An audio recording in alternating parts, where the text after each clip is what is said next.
I'm Allison, 28 years old, and I've always been the responsible one.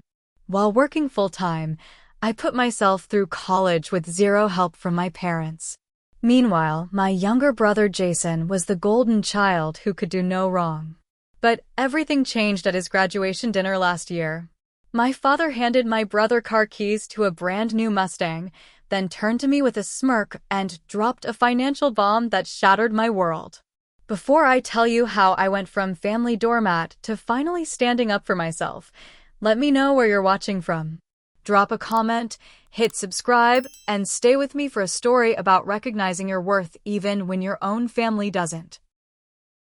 I grew up in a middle-class neighborhood in suburban Boston. On the surface, we looked like the perfect American family. Mom, dad, daughter, and son living in a comfortable four-bedroom colonial with a well-maintained lawn. But beneath that picture-perfect facade lay a deeply unbalanced family dynamic that I didn't fully understand until I was much older. My father, Richard, now 52, works as a financial advisor at a local firm. My mother, Karen, 50, is an elementary school teacher. They're hardworking people who provided a stable home, but from my earliest memories, there was always an unmistakable preference for my younger brother Jason, who's now 22. The disparity started small. When I was 16, my parents informed me that if I wanted a cell phone or new clothes, I needed to get a job. I dutifully found work at the local grocery store, spending weekends bagging groceries while my friends were at the mall or watching movies. I didn't complain. I actually felt proud of my budding independence. But then came the confusing part. Jason was given a brand new iPhone for his 14th birthday just months later.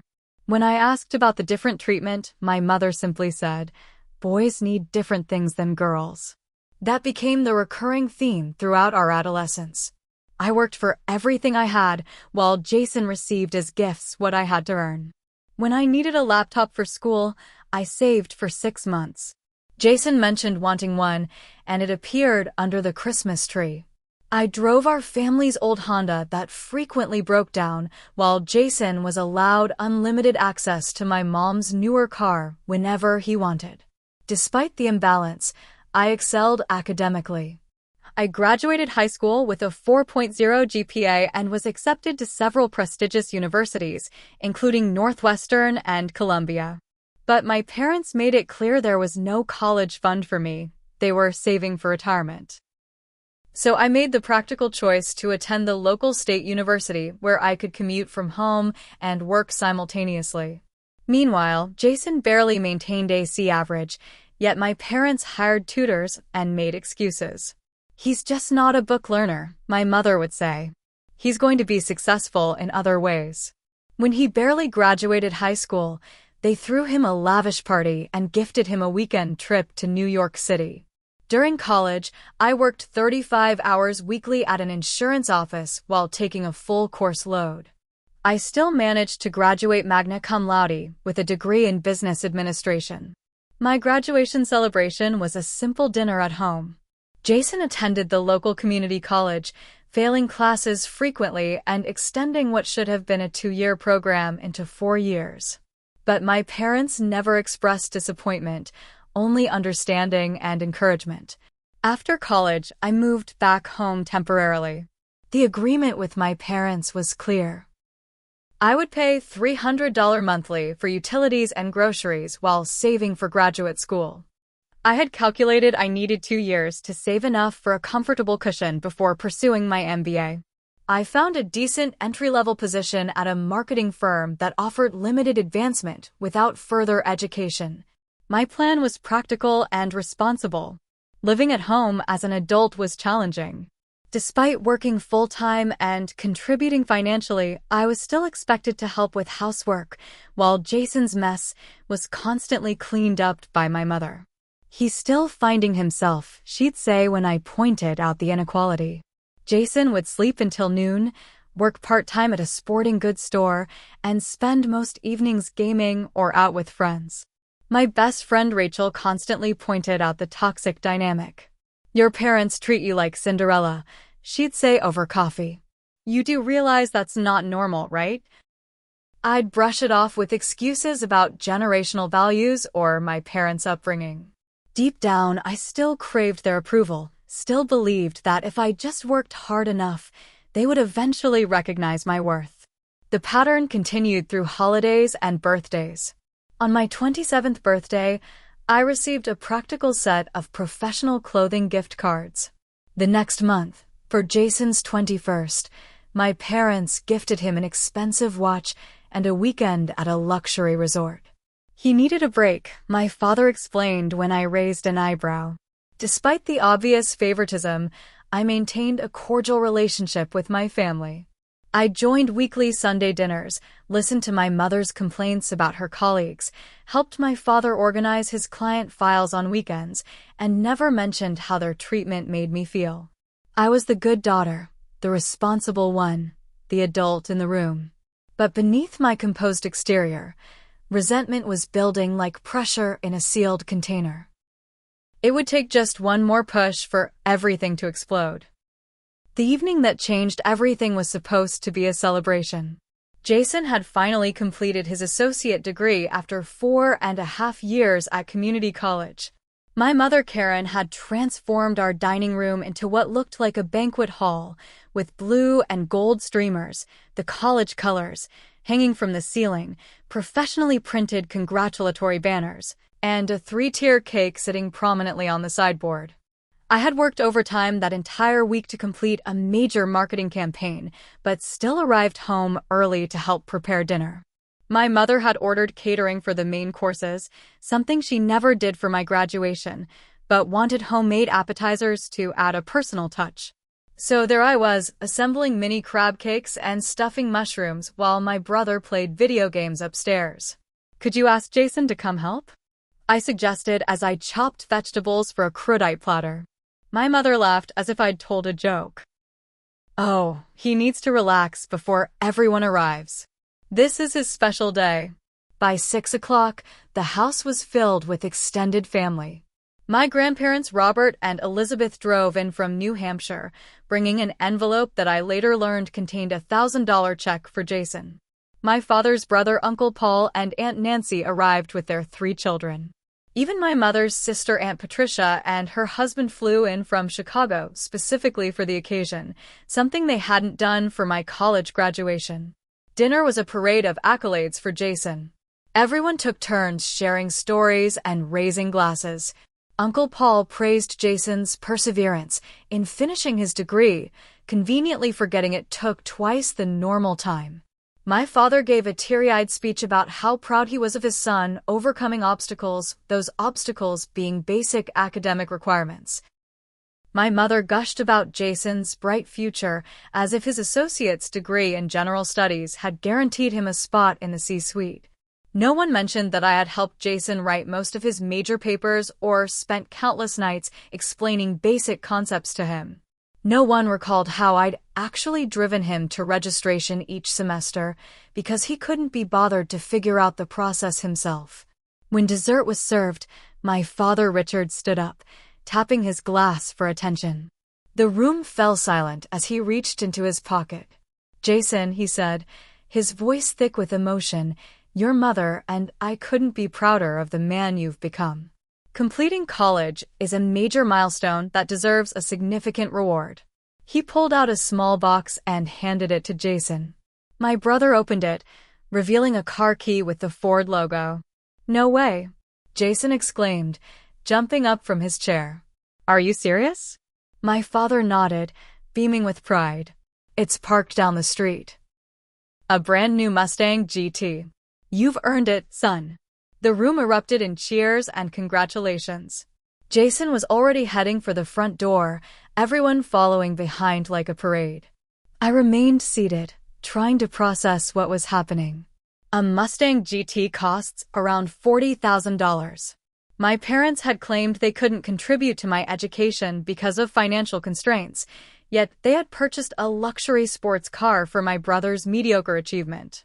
When everyone returned from admiring the car, buzzing with excitement, my father took his seat beside me. As conversation resumed around us, he turned to me casually, as if discussing the weather. "By the way, Allison, he said between bites of cake, starting next month your rent will be $1,200. I nearly choked on my water. Excuse me? Your rent, he repeated, not even looking at me. We think it's time you contributed properly. You have a good job now. But we agreed on $300 for utilities and food, I said, keeping my voice low to avoid creating a scene. That was our arrangement while I saved for grad school. My mother joined the conversation from across the table. That was temporary, honey. You've been working for over a year now. It's time to pay your fair share. Fair share? I couldn't hide the tremor in my voice. You just bought Jason a Mustang and he's not paying anything to live here? My father's expression hardened. That's different. He's just starting out. And I'm trying to save for further education, I countered. My entry-level salary barely covers. If you can't afford it, my mother interrupted with a dismissive wave, maybe you should reconsider if graduate school is really necessary. You already have a job.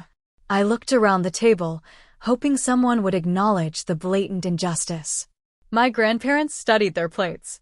Uncle Paul suddenly became very interested in his phone. Only Aunt Nancy met my gaze, her eyes communicating sympathy, but she remained silent. In that moment, I saw my family clearly for perhaps the first time. I wasn't just less favored than Jason. I was viewed as a resource to be exploited while he was endlessly supported. The revelation hit me like a physical blow. Excuse me, I managed to say, pushing back from the table. I'm not feeling well. I walked calmly to my bedroom, closed the door quietly, and finally allowed the tears to fall. Through the walls, I could hear laughter and conversation continuing without interruption. My absence barely registered in their celebration. A soft knock came at my door about 20 minutes later. It was Aunt Nancy. Are you okay, Allison? She asked, her voice gentle. I'm fine, I lied. Just a headache. She hesitated. What your parents said, it doesn't seem right to me.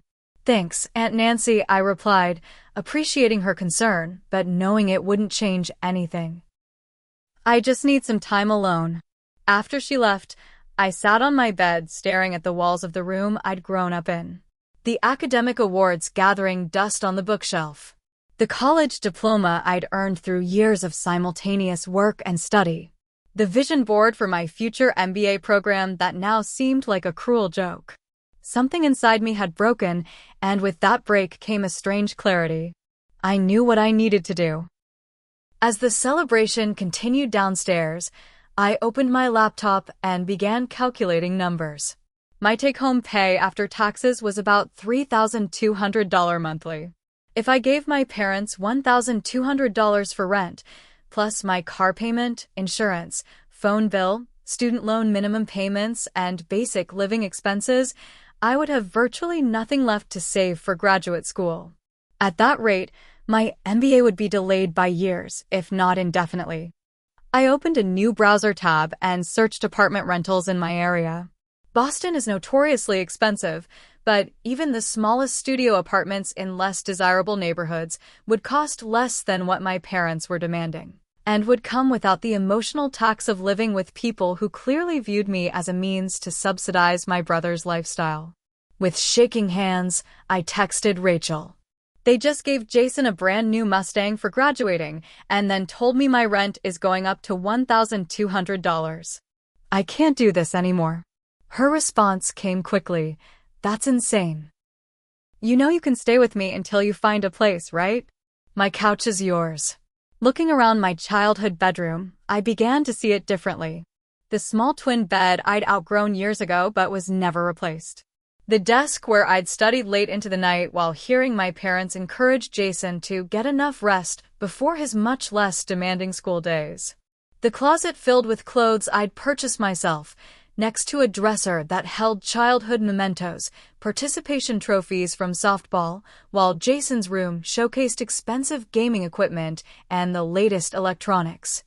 I opened my banking app and reviewed my savings. I had been disciplined, setting aside as much as possible each month.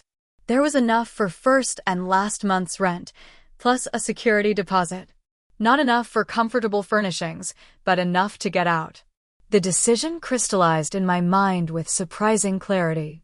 I would not be giving my parents $1,200 a month. I would not continue to be exploited while watching my brother receive endless support and gifts. I would leave, not next month, not next week, but immediately. I pulled my suitcases from under the bed and began methodically packing my clothes. I took only what was unquestionably mine, items I had purchased or been given specifically as gifts. For each item, I considered whether it would spark a dispute and left anything questionable behind. As I worked, I could hear laughter and conversation drifting up from downstairs. No one had come to check on me since Aunt Nancy's brief visit. They probably assumed I was sulking and would eventually get over it, as I always had before. The thought only strengthened my resolve. I found a small notebook and began listing every financial contribution I'd made to the household since moving back home after college. The monthly $300, groceries I'd purchased separately, repairs I'd paid for, furniture I'd bought for common areas. The total was substantial, over $10,000 in less than 2 years. I tore out the page and placed it on my desk. Beside it, I composed a brief note. Mom and Dad, I've found my own place and have moved out. I won't be paying the $1,200 rent you've requested.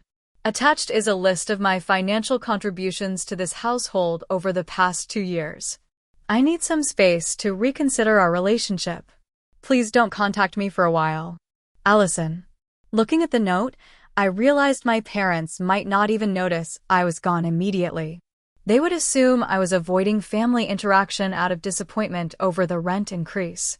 That would give me time to secure a new place without confrontation. I continued packing while searching rental listings on my phone. A small studio apartment had just been listed in Cambridge, within walking distance of my office. The rent was $1,050, still expensive, but less than what my parents demanded, and it would be mine alone. I sent an inquiry email requesting a viewing the next day. By 2 a.m., when the house had finally quieted, I had packed everything essential. I called in sick to work for the following day, something I rarely did, knowing I would need time to handle apartment viewings and potentially moving.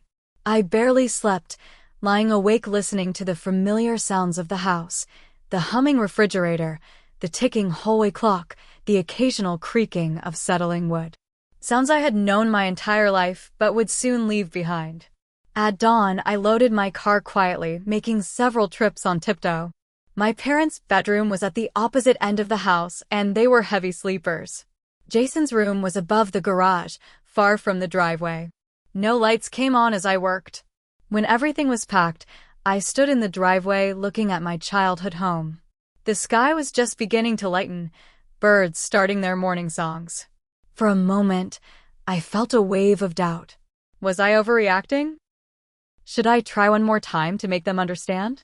Then I remembered the look on my father's face when he casually announced the rent increase, not apologetic, not concerned, but entitled, as if my earnings belonged to him by right.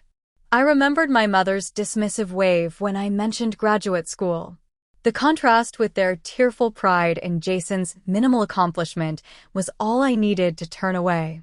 I got into my car, carefully closed the door, and drove away from the only home I had ever known, feeling both terrified and strangely free. The first week at Rachel's apartment was a blur of emotions and logistics.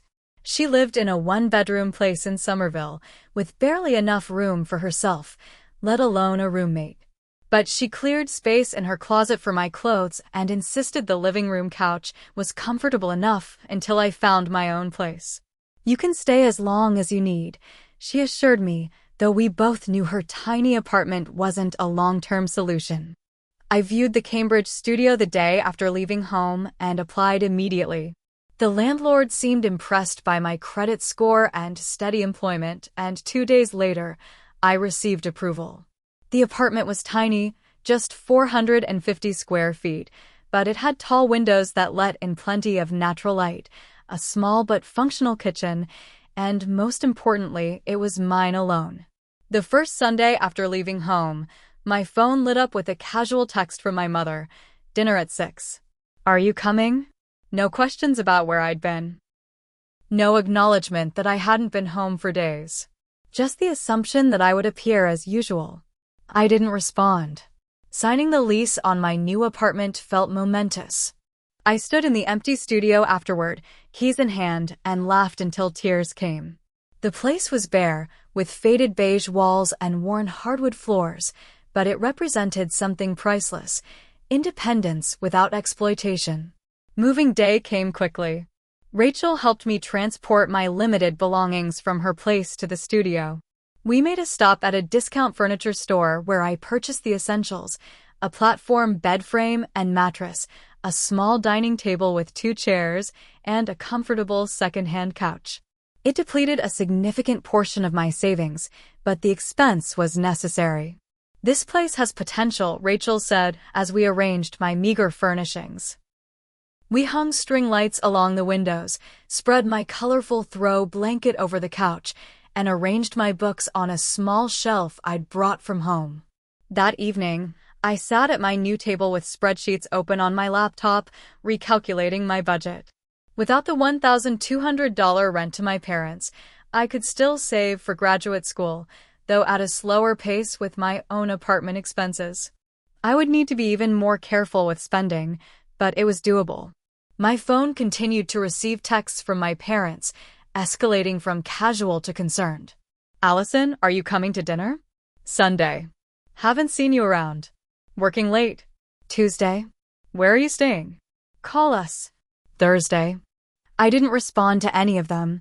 I needed space to process my feelings without their influence or manipulation.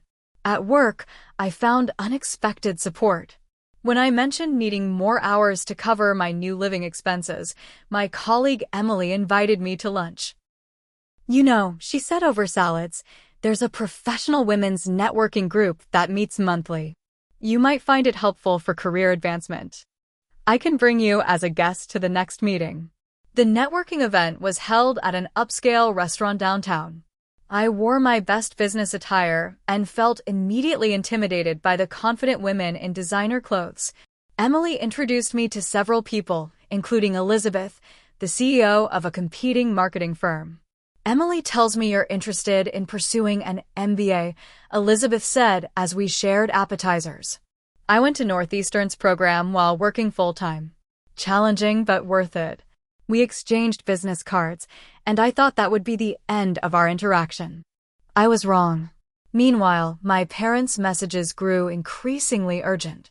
Allison, we found your note. This is ridiculous. Call us immediately.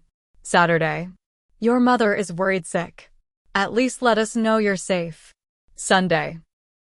This childish behavior is unacceptable. You have responsibilities here. Monday. Jason texted only once. Hey sis, can I borrow $200? Having trouble with the Mustang's insurance payment. The audacity was almost comical. I didn't respond to him either. The tiny apartment slowly became home. I bought plants for the windowsills, hung a few art prints I'd always wanted but never purchased while saving money at my parents' house, and splurged on quality bedding that made my small bed feel luxurious. Each addition represented a choice that was entirely mine. A week after the networking event, I received an unexpected email from Elizabeth, the CEO I'd met. Allison, I was impressed by our conversation last week. We have an opening in our content marketing department that might interest you. The position includes tuition assistance for relevant graduate programs. Let me know if you'd like to discuss further. The role offered a 20% salary increase over my current position, plus the tuition benefit. It seemed too good to be true, but after a formal interview process, I received an official offer. I gave notice at my current job the same day. That evening, sitting alone in my apartment, I felt a mix of emotions. Pride in my professional advancement, satisfaction in my growing independence, but also a hollow ache for the family support I'd never truly had but still somehow missed. My phone rang, displaying my father's number. After 3 weeks of silence, he was calling rather than texting. My hand hovered over the screen. Part of me wanted to answer, to explain, to make him understand how they had hurt me. Another part knew that conversation would likely lead nowhere productive. I let the call go to voicemail. His message was predictably self-centered. "Allison, this has gone on long enough. Your mother is beside herself. Whatever point you're trying to make, you've made it. It's time to come home and discuss this like adults." No acknowledgement of wrongdoing. No recognition of the unfairness that drove me away. Just the expectation that I would eventually give in, as I always had before. I deleted the message, turned off my phone, and slept soundly in my own space for the first time in my adult life. 2 weeks after finding my note, my parents seemed to finally grasp that I wasn't coming back on their terms. Their messages shifted from demands to confusion and then to anger. My father left a particularly telling voicemail. "I don't understand what's gotten into you. We've given you everything, supported you your entire life, and this is how you repay us? By running away like a teenager? You're 28 years old, Allison. It's time to act like it and face your responsibilities." The irony of his mentioning my age while treating Jason at 22 like a child deserving endless support wasn't lost on me. I saved the message as a reminder for moments when I might weaken. My mother took a different approach, sending long, emotionally manipulative texts. "You're tearing this family apart. Your father can barely sleep worrying about you. Is that what you want? To punish us? Whatever you think we've done wrong, this isn't the way to handle it." Family should talk to each other, not disappear without warning. It was as if they'd completely forgotten or dismissed the note I'd left, explaining exactly why I was leaving. Jason's entitled behavior continued unabated. His texts ranged from oblivious to demanding. "Mom's making lasagna Saturday. You coming? Need to borrow your parking spot next weekend. Having friends over. Can you look over my resume? Thinking about applying for jobs." Each message reinforced my decision to leave. They still saw me as a resource to be used rather than a person with my own needs and boundaries. As I settled into my new job and apartment, memories of other exploitative family dynamics surfaced. The time I'd spent my entire bonus helping my parents replace their water heater while Jason got a spring break trip to Florida. The countless hours I devoted to helping my father organize his client files for his financial advisory business, unpaid work that had saved him from hiring an assistant. The expectation that I would always be available to drive my mother to appointments when her car was being serviced, requiring me to take personal days from work while Jason was never asked to inconvenience himself. I started keeping a journal of these memories, not to nurture resentment, but to validate my own experience. For years, I'd questioned whether I was overreacting or being overly sensitive. Seeing the pattern documented in black and white helped me trust my own perceptions. About a month after I left, Aunt Nancy called. Unlike my parents, she started with genuine concern for my well-being. "Are you okay, Allison? Really okay?" "I am," I told her and realized it was true. "I have my own place now. A new job with better opportunities. I'm doing well." She sighed with relief. "I've been worried. Your parents found your note the morning after the party. Your mother went to call you for breakfast and found your room partially empty." She was hysterical. "I left a detailed explanation," I said. "And a list of all the money I've contributed." "I know. I saw it. Your father was not happy about that list." I could imagine.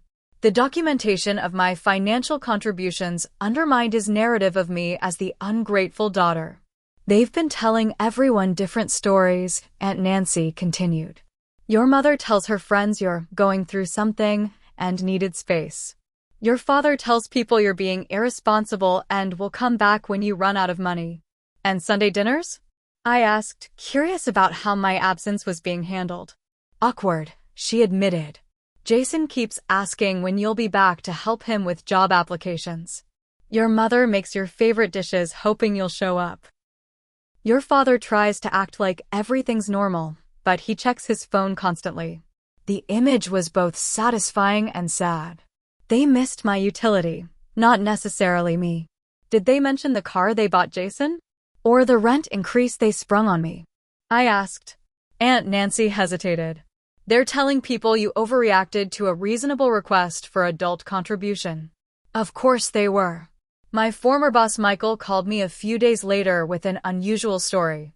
Your parents showed up at the office looking for you, he said. I explained you don't work here anymore, but they insisted on knowing where you'd gone. I didn't give them any information, but thought you should know they're searching for you. Thank you, I said, grateful for his discretion.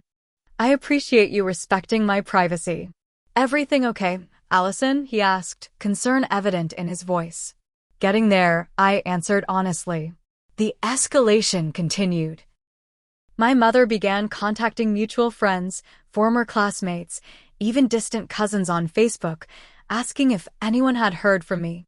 She framed it as worry for my safety, despite the fact that I'd left a note explicitly stating I was leaving voluntarily. The constant attempts at contact became draining. At my new colleague's recommendation, I scheduled an appointment with a therapist who specialized in family dynamics. Dr. Larson listened carefully to my story during our first session, taking notes and occasionally asking clarifying questions. When I finished, she looked at me thoughtfully. What you're describing contains several hallmarks of emotional neglect and parentification when a child is expected to fulfill a parental role. The financial exploitation is particularly concerning, as is the clear disparity in how you and your brother were treated. Hearing a professional validate my experience brought unexpected tears. For years, I'd wondered if I was being unreasonable or selfish for resenting the unequal treatment. Your decision to establish boundaries was healthy, Dr. Larson continued, though the abruptness was perhaps more protective than instructive. Meaning, you protected yourself by leaving quickly, which was necessary for your well-being. But it didn't create an opportunity for your parents to understand the problematic patterns or attempt to change them. Do you think they would have changed if I'd explained more clearly? I asked. She smiled sadly. Based on their reaction to your departure, focusing on their feelings rather than reflecting on their behavior, I think that's unlikely in the short term. Long-established family dynamics rarely change without significant motivation and usually require professional help. As I continued therapy sessions weekly, my parents discovered my employment change through a convoluted route. My father's business partner William encountered me at a coffee shop near my new office. Allison, haven't seen you in ages, he said, genuinely pleased to see me. Richard mentioned you'd moved. How's the new place? And how are things at Apex Marketing? I actually took a position with Elevate Communications recently, I replied, seeing no reason to lie. Really? Congratulations. That's a prestigious firm. Richard didn't mention you'd change jobs too. Because he didn't know, I thought but didn't say. Sure enough, that evening I received another call from my father. I didn't answer, but his voicemail was revealing. William says you're working for Elizabeth Chin now. When were you going to tell us about this? We're your family, Allison. We have a right to know what's happening in your life. The entitlement in his tone reinforced my decision to maintain distance. The final boundary violation came when my parents somehow obtained my address, likely through a mutual acquaintance, and showed up unannounced at my apartment building. The security system required visitors to be buzzed in, so they couldn't reach my door, but they left a gift basket with the building manager and a note demanding that I stop this childish game and come talk like an adult. I donated the gift basket to a women's shelter and sent a brief text to both parents. I asked for space. Please respect that boundary. I will contact you when I'm ready. Their responses were predictably self-centered, but I didn't engage further. I was building a new life on my terms, and while the journey was painful, it was also necessary. 3 months after leaving home, my new life had taken solid shape. My position at Elevate Communications challenged me professionally and connected me with mentors who valued my contributions. I'd formed friendships with several colleagues who shared my interests and ambitions. My tiny apartment had become a true sanctuary, decorated exactly to my taste with no compromise required. Weekly therapy sessions helped me understand the family dynamics that had shaped me.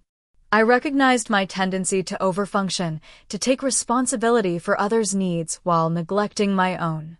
I learned to identify when I was falling into people-pleasing patterns and practiced setting healthy boundaries in all relationships. The financial pressure had eased with my increased salary. I made my first payment toward graduate school applications, researching programs that would complement the tuition assistance benefit from work. For the first time, my educational goals felt achievable on my own terms. Meanwhile, information about my family trickled in through Aunt Nancy, who had become a thoughtful intermediary. She shared concerning news about their situation. Jason totaled the Mustang, she told me during one of our coffee meetings. Wrapped it around a telephone pole racing with friends. He wasn't hurt, thankfully, but the car was a complete loss. That's terrible, I said, genuinely relieved he wasn't injured. What happened after? Nancy stirred her coffee, looking uncomfortable. Your parents bought him another car. Not as expensive, a used Camry, but still. I shook my head in disbelief. Let me guess. Jason isn't covering the insurance. No, she confirmed. And that's not all. Your father's business is struggling. Apparently, he relied on you more than he realized for administrative support. He's had to hire a part-time assistant, which is cutting into his profits. That explained the increasing desperation in my parents' attempts to contact me. My free labor had been subsidizing my father's business all along. Your mother is also complaining about household responsibilities, Nancy continued. She expected you to take over more of the cooking and cleaning as you got older, especially with Jason requiring so much attention. The unfairness was so blatant it was almost laughable. Jason requires attention because they've trained him to be helpless, I pointed out. There's more, Nancy said hesitantly. Jason moved his girlfriend Stephanie in last month. Your mother says she's messy and inconsiderate, but they don't want to interfere with Jason's relationship by setting rules. So my adult brother and his girlfriend were living rent-free in my parents' house, creating additional work while my parents had expected me to pay $1,200 monthly for the privilege of being their housekeeper and office assistant. The contrast couldn't be clearer. After nearly 4 months of minimal contact, my parents requested a meeting through a surprisingly respectful email. They suggested a coffee shop halfway between my apartment and their house, neutral territory. After discussing it with Dr. Larson, I agreed, setting clear time boundaries and bringing Rachel along for moral support. She would sit at a nearby table, giving me privacy, but providing a quick exit strategy if needed. I arrived early, choosing a table with clear sight lines to the door and Rachel's position. When my parents walked in, I was struck by how they'd aged in just a few months. My father's hair seemed grayer, his posture less confident. My mother looked tired, the lines around her eyes more pronounced. For a moment, I felt a wave of guilt, quickly replaced by the reminder that they had created this situation, not me. They spotted me and approached cautiously, as if I might flee at any moment. My mother moved to hug me, but I subtly shifted, extending my hand instead. Her face fell, but she accepted the handshake. My father didn't attempt physical contact at all. You look well, my mother said as they sat down. We've been so worried. I am well, I confirmed, keeping my voice neutral. I've told you repeatedly that I'm safe and fine. It's not the same as seeing you, she insisted. You've always been part of our daily lives. To have you disappear like that. My father cleared his throat. Let's get to the point. This situation has gone on long enough. After all we've done for you, Allison, this disappearing act is unacceptable. And there it was, the familiar refrain. After all we've done for you. I took a deep breath, centering myself. What exactly do you think you've done for me? I asked quietly. He looked taken aback. We raised you. Put a roof over your head. Food on the table. The basics that parents provide. Yes, the legal minimum requirements for having a child, I acknowledged. And as an adult, what support did you offer me compared to Jason? My mother jumped in defensively. We've always treated you kids equally. We just have different relationships with each of you based on your personalities and needs. I had come prepared for this conversation. From my bag, I removed a folder containing copies of financial records, text messages, and a timeline I'd created documenting the disparity in treatment between Jason and me. Let's look at the facts, I said, laying out the documents. I paid $300 monthly to live at home while saving for graduate school, an arrangement we all agreed to. Then suddenly, you demanded $1,200, making it financially impossible for me to pursue further education. We needed help with expenses, my father insisted. The same day you gave Jason a $40,000 car and continued his free housing, I countered. I have documentation of every dollar I contributed to the household over 2 years, totaling more than $10,000.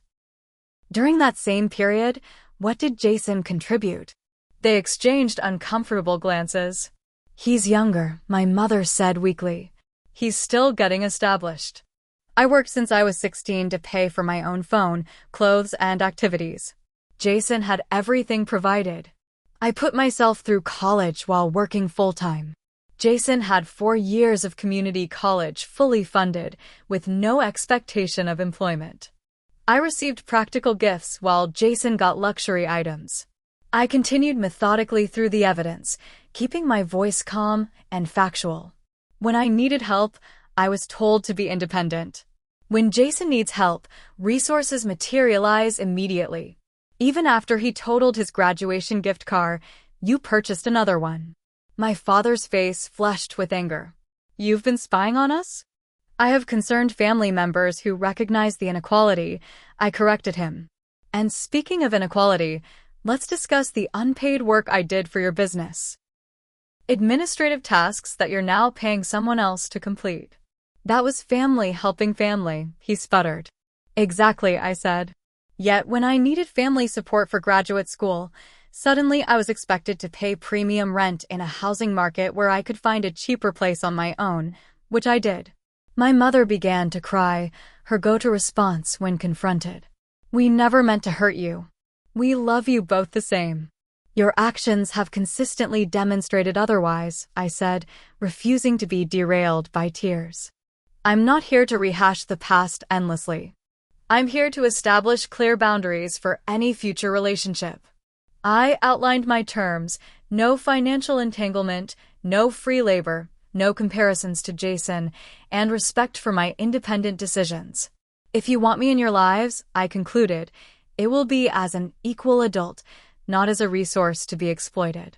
My father's anger had shifted to stunned silence. My mother continued, crying softly. Neither offered a genuine acknowledgement of the patterns I'd identified or an apology for their role in creating them. Think about what I've said, I told them, gathering my documents. I don't expect an immediate response. This will take time and probably professional help to address.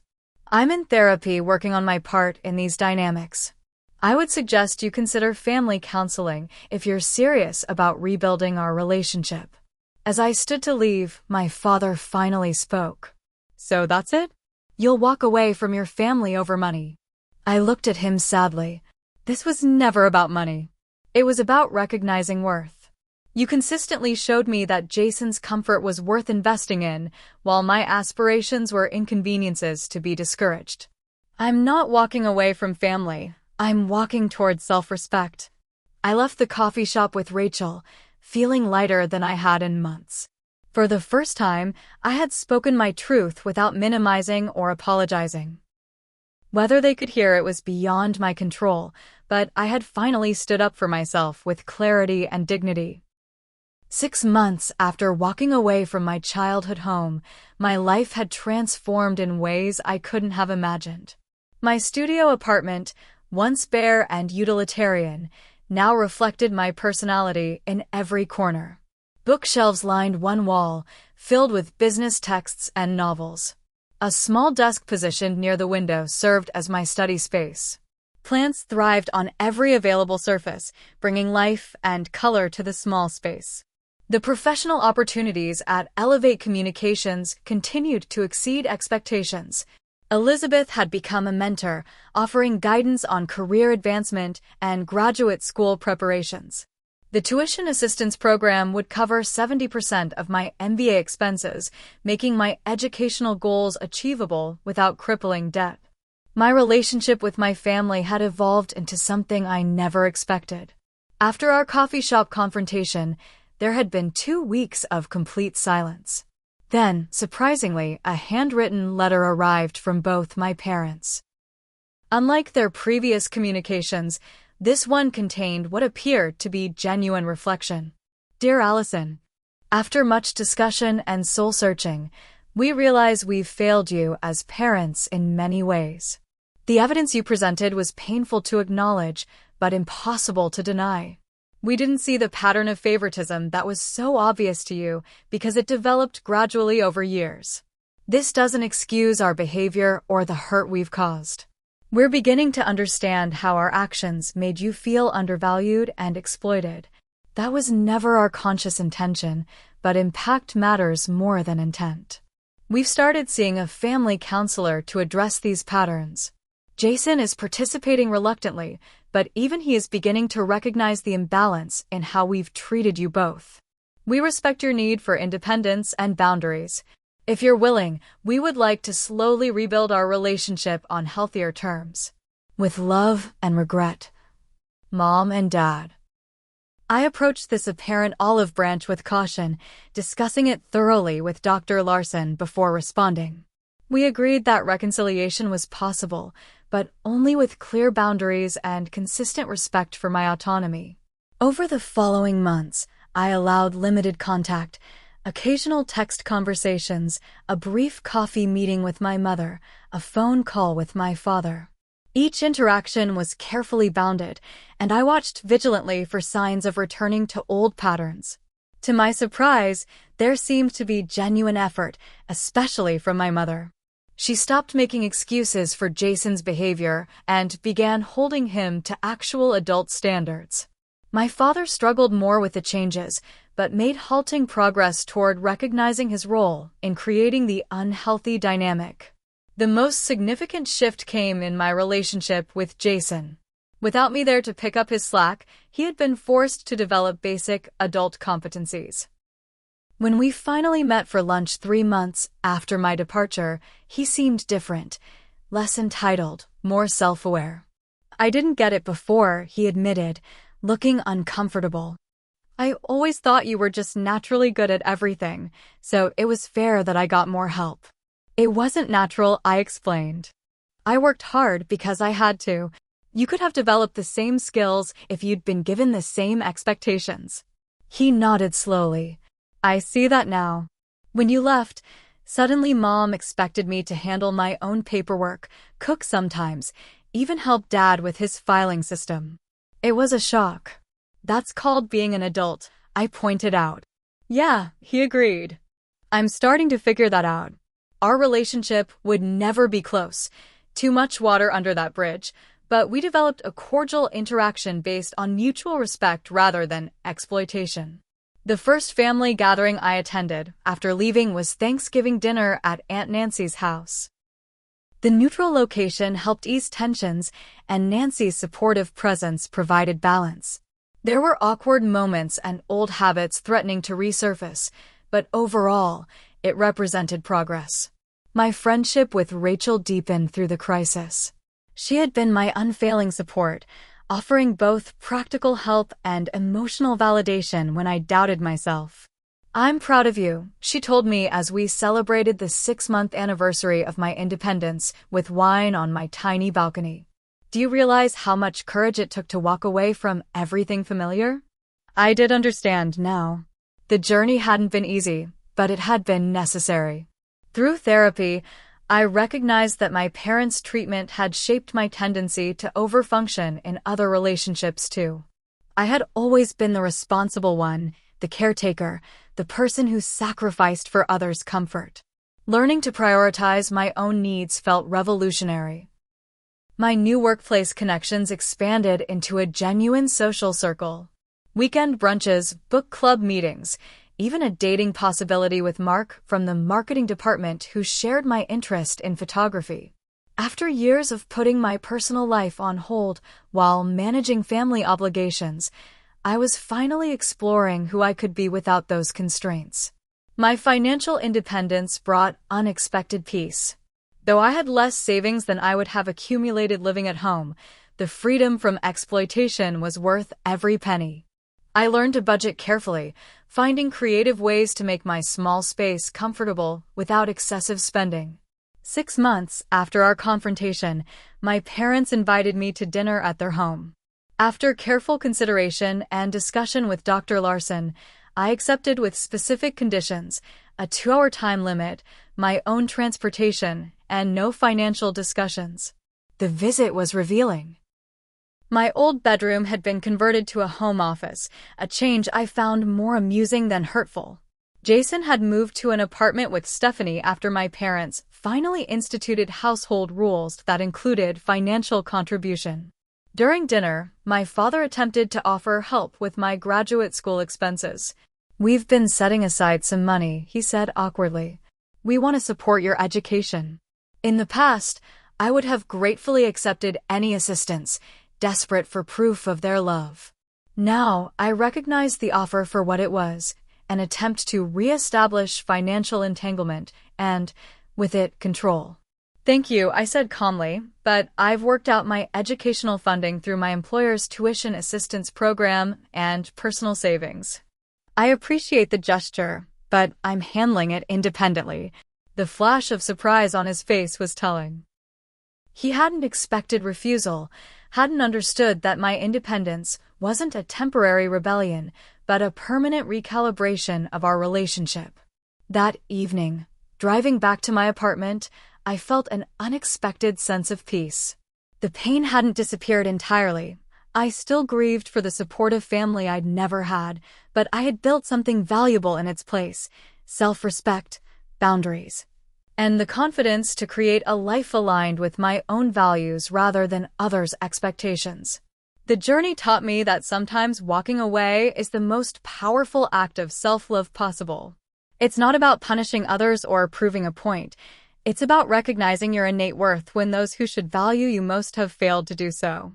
Have you ever had to walk away from a relationship that was draining you? What gave you the courage to finally stand up for yourself? I'd love to hear your stories in the comments below. If my experience resonated with you, please like and subscribe to see more content about setting boundaries and recognizing your worth.